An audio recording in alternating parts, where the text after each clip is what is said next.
భారీ వర్షాలతో ఉత్తర భారతం అతలాకుతలమవుతుంది. మెరుపు వరదలు, కొండ చర్యలు విరిగిపడడం వంటి ఘటనలతో ప్రాణ ఆస్తి నష్టాలు సంభవిస్తున్నాయి. ఈ విపత్తులపై దృష్టి సారించిన సుప్రీంకోర్టు కీలక వ్యాఖ్యలు చేసింది. అక్రమంగా చెట్లను నరికివేస్తుండడం వల్లే పంజాబ్, జమ్మూ కాశ్మీర్, హిమాచల్ ప్రదేశ్, ఉత్తరాఖండ్ రాష్ట్రాల్లో ప్రకృతి విలయం సృష్టిస్తుందని వ్యాఖ్యానించింది.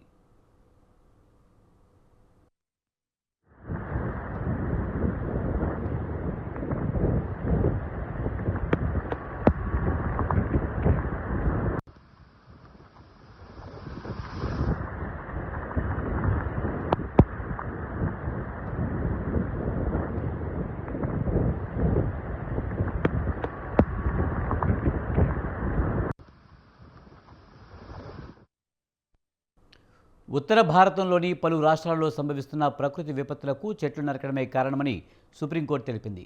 కొండ ప్రాంతాల్లో అక్రమంగా చెట్లు నరుకుతున్నట్లు మీడియాలో వస్తున్న కథనాలతో ప్రాథమికంగా స్పష్టమైన ఆధారాలున్నాయని చెప్పింది. వరద నీటిలో భారీ స్థాయిలో దొంగలు తేలియాడుతున్నట్లు ఆ వార్తల్లో గమనించామని సుప్రీంకోర్టు పేర్కొంది.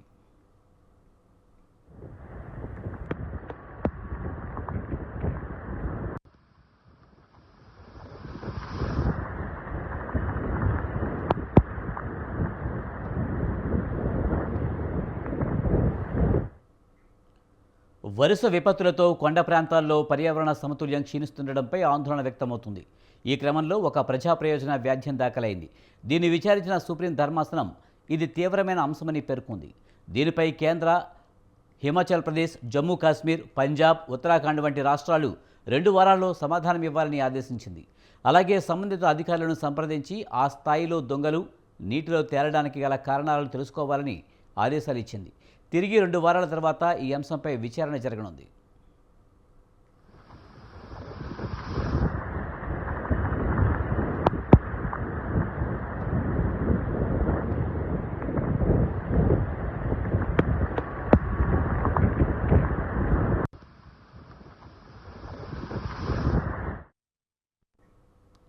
ఉత్తరాది రాష్ట్రాల్లో భారీ వర్షాలతో వాగులు, వంకలు, నదులు పొంగిపొర్లుతున్నాయి. ఉత్తరాఖండ్లో పలుమార్లు క్లౌడ్ బర్స్ట్ సంభవించింది. ఈ విపత్తులో భారీ సంఖ్యలో ప్రాణ నష్టం చోటు చేసుకుంది. హిమాచల్ ప్రదేశ్, ఉత్తరాఖండ్లో కొండ చర్యలు విరుగుపడుతుండగా పంజాబ్లోని వరదలు తీవ్ర నష్టాన్ని కలిగిస్తున్నాయి. ఢిల్లీకి వరద ముప్పు క్రమంగా పెరుగుతుంది. నిరాశ్రయుల కోసం ఏర్పాటు చేసిన శిబిరాలే వరద నీటిలో చిక్కుకుపోవడం పరిస్థితి తీవ్రతకు అద్దం పడుతుంది. ఎడతెరిపి లేకుండా కురుస్తున్న వర్షాల కారణంగా యమునా నది ఉప్పొంగుతోంది.